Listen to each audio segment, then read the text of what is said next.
One of the best ways to illustrate just how important SQL injection is to refer to OWASP, the Open Web Application Security Project.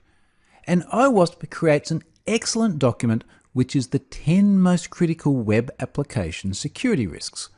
Now, I've got a number of different courses on Pluralsight about understanding the top 10 in detail, either in a technology agnostic way via a course such as Web Security in the OWASP Top 10, the big picture, or specifically for ASP.NET in my OWASP Top 10 Web Application Security Risks for .NET. So depending on your interest and level of detail you want to go into, if you're interested in OWASP, go and check out those courses.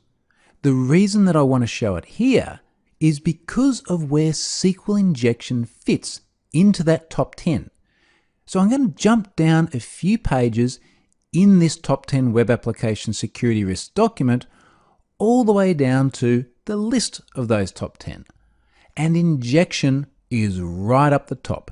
It's number one. It's been there for years and years and years, and it continues to sit here right up the top of the list of risks. Now, one thing you'll notice here as well is it's not called SQL injection in OWASP document. It's just called injection.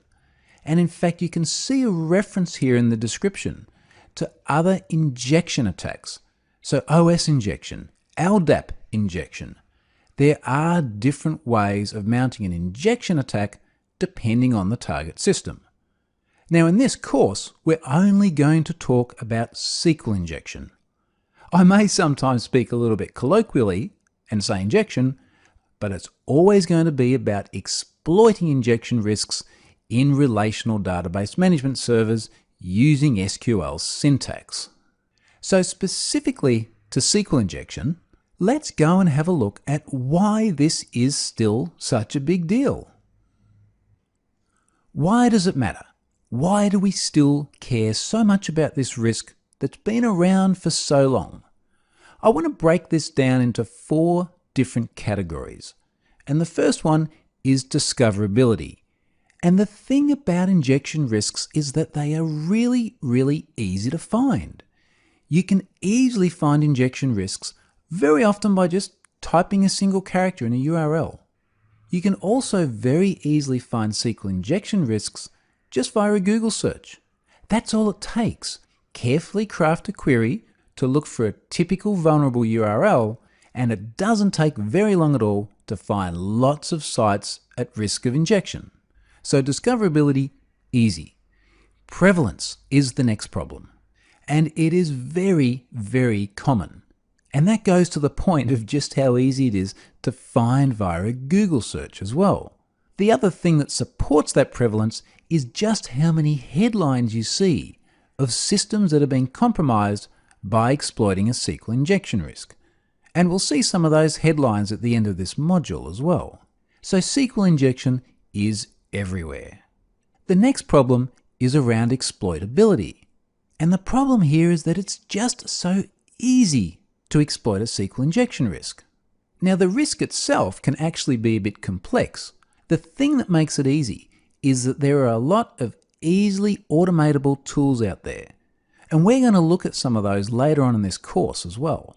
But a SQL injection attack can be as simple as copying a URL, pasting it into a nice little GUI attack tool, and then suddenly you've exploited the system.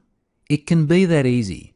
It is so easy, I've got a video on my blog of my 3-year-old exploiting it, just to illustrate the point of how simple it is to exploit a SQL injection risk.